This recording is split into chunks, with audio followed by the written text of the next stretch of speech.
Cuba lihat orang di sekeliling kita. Ibu, ayah, abang, kakak, adik, jiran sebelah, rakan sekolah, kawan sekerja. Mereka semua ini mempunyai satu hubungan yang mengaitkan diri kita dengan mereka. Begitulah kita sebagai manusia sentiasa mahu menjalinkan hubungan seperti ini, kerana tanpa hubungan ataupun hidup kita ni sebagai manusia mungkin tidak bermakna dan kesepian.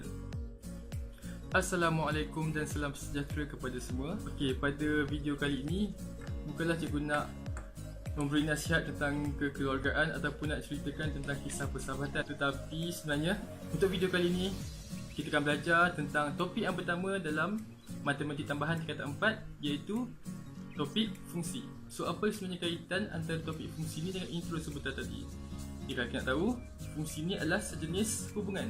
Okay, so untuk memahami konsep fungsi, kita juga harus memahami apakah yang dimaksudkan dengan hubungan. Okay, dalam matematik, hubungan bermaksud pemetaan unsur-unsur dalam dua kumpulan yang dinamakan sebagai kumpulan-kumpulan set. Kalau kita tengok pada contoh dalam gambar rajah ini, ada dua kumpulan set, iaitu set A dan set B. Okay, set A dipetakan kepada set B. Okay, kita nampak daripada anak panah lukis daripada A ke B. Okay, set A dinamakan sebagai set domain yang mengandungi unsur-unsur objek. Dinamakan sebagai objek. Set A mengandungi unsur-unsur yang dinamakan sebagai objek. Dan set B adalah kodomain, iaitu set unsur-unsur yang mengandungi image. Okey, inilah contoh satu hubungan yang mengaitkan set A dengan set B. Okey, jika set A dipetakan kepada set B, maka kita lihat set A dinamakan sebagai domain dan set B dinamakan sebagai kodomain. Okey, hubungan antara dua set boleh diwakilkan dengan gambar rajah anak panah ataupun pasangan tertib dan juga melalui lakaran graf. Okay, so ada tiga kaedah yang boleh digunakan untuk mewakili satu hubungan antara dua set. Dan terdapat 4 jenis hubungan. Yang pertama, hubungan satu dengan satu, di mana setiap objek dalam domain mempunyai hanya satu image. Jenis yang kedua adalah hubungan banyak dengan satu, di mana lebih daripada satu objek dipetakan kepada satu image yang sama, tetapi setiap objek dalam domain hanya mempunyai satu image sahaja. Okay, ini adalah contoh hubungan banyak dengan satu. Okay, yang ketiga, hubungan satu dengan banyak, di mana sekurang-kurangnya satu objek dalam domain mempunyai lebih daripada satu image. Yang terakhir ataupun yang keempat, jenis hubungan banyak dengan banyak. Kemudian barulah kita boleh lihat kepada apa yang dimaksudkan dengan fungsi. Okey, kita nampak tadi ada 4 jenis hubungan, dan untuk hubungan fungsi hanya 2 sahaja yang boleh dikategorikan sebagai fungsi, iaitu hubungan satu dengan satu dan hubungan banyak dengan satu. Kenapa? Kerana untuk fungsi, setiap objek dalam domain mempunyai satu dan hanya satu image sahaja. Maknanya setiap objek itu hanya ada satu image sahaja, tidak boleh lebih daripada satu. Itu adalah ciri-ciri bagi fungsi. Baiklah, untuk memahami dengan lebih lanjut tentang konsep fungsi ni, kita akan lihat satu contoh soalan, dan sebagai permulaan kita akan pilih satu soalan yang agak mudah supaya kita lebih mudah faham tentang konsep yang cikgu ajarkan sebentar tadi, dan juga mungkin kita akan lebih familiar dengan jenis ataupun contoh soalan yang biasa ditanya dalam exam. Okey, kita lihat pada contoh soalan. Okey, ini adalah contoh soalan kertas 1 bagi SPM. Okey, soalannya kita baca. Rajah 1 menunjukkan hubungan bagi fungsi fx dalam bentuk graf. Okey, kita lihat pada graf yang diberi pada gambar rajah 1. Okey, kita cuba fahami dulu graf ini. Okey, seperti yang kita tahu, hubungan fungsi juga boleh diwakilkan dengan graf seperti ini. Okey, di mana pada paksi X diwakili oleh domain ataupun objek bagi fungsi tersebut. Pada paksi X dan pada paksi Y pula diwakili oleh image. Okay. Ataupun kodomain bagi hubungan fungsi tadi. So ni pada graf Pak CX dan Pak CY. Okay, dan dilukis satu lengkungan fungsi di sini, dan lengkungan ini adalah mewakili hubungan pemetaan bagi fungsi dia. So mana fungsi fx ni, hubungan antara objek dan image-nya diwakili oleh lengkungan graf ni. Okay, contoh. Okay, kita ambil pada titik ni, titik yang diberi koordinat 5, 9 untuk titik ini. Okay, daripada titik ni kita boleh faham bahawa 5 adalah koordinat X dan 9 adalah koordinat Pak CY. Okay, jika kita ambil pemetaannya 5 di sini bagi objek 5 akan dipetakan kepada 9. Maknanya objek 5 dipetakan pada image 9.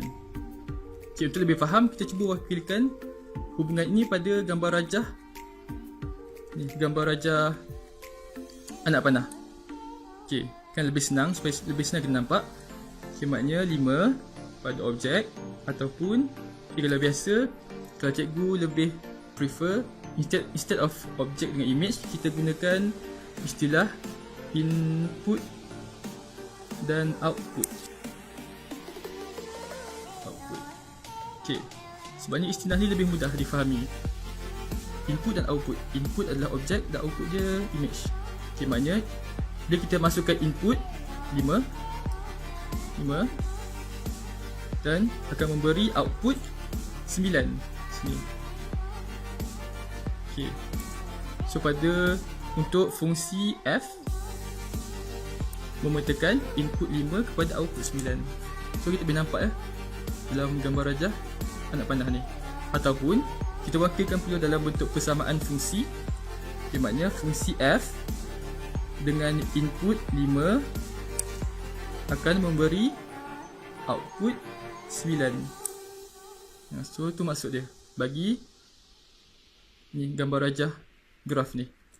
Kita nampak daripada gambar rajah graf kita boleh dapat daripada contoh ni titik 59 fx 5 objek akan memberi image 9, ataupun dalam bentuk persamaan f dengan input 5 outputnya 9. Okay, kita tengok pada soalan yang pertama A.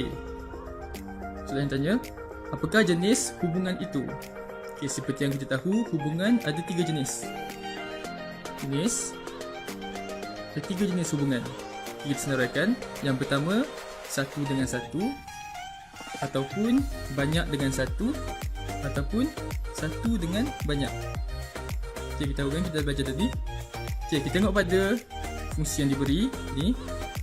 Okay, kita lihat kerana bentuk graf yang melengkung ni, okay, bentuk graf melengkung akan menyebabkan jika kita petakan satu image, contoh kita ambil image 4 ni, lukiskan satu garisan pada graf. Okay, kita akan nampak image 4 ni akan menyentuh pada 2 titik pada lengkung. So bila kita tarikkan ataupun kita tengok pemetaan dia, kita boleh nampak bahawa image 4 ni mempunyai 2 objek, iaitu di sini objek yang pertama, dan juga di sini objek yang kedua. Okay, nampak? Disebabkan lengkung ni lah yang menyebabkan jika kita ambil ataupun kita petakan image 4 ni adalah dipetakan daripada 2 objek, 1 dan 2. So kalau kita wakilkan image 4 ni, pemetaan image 4 ni pada gambar rajah anak panah, jadi kita tahu kita lukis gambar rajah anak panah, satu set untuk objek dan juga image. Kita ambil contoh image 4 tadi. Sini image 4 mempunyai 2 objek, objek yang pertama dan objek yang kedua. So ada 2 objek dekat sini yang dipetakan kepada 4. So ada 2 objek yang dipetakan kepada 4 hubungan dia. So ni hubungan bagi fx. So ni adalah bentuk gambar rajah anak panah dia. So untuk gambar rajah anak benang seperti ini, apakah jenis hubungannya? Okey, betul.